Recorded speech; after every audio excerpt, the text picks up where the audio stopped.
మానవ దృష్టికి కొన్ని అసాధ్యాలుగా కనబడతాయి, కానీ దేవుని దృష్టికి సమస్తము సాధ్యమే.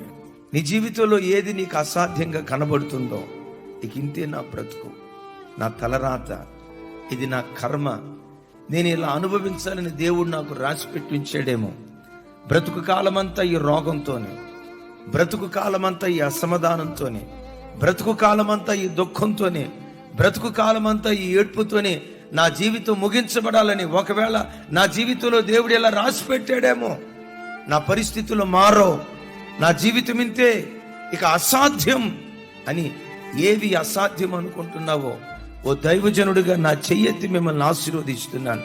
గడిచిన కాలాల్లో ఏది అసాధ్యంగా కనబడుతుందో, ఈ ప్రార్థనల ద్వారా వాటన్నిటిని దేవుడు సాధ్యపరచబోతున్నాడు. ఎంతకాలం ఏది అసాధ్యంగా కనబడుతుందో అదే నీ కళ్ళ ఎదుట నా దేవుడు సాధ్యపరచును గాక.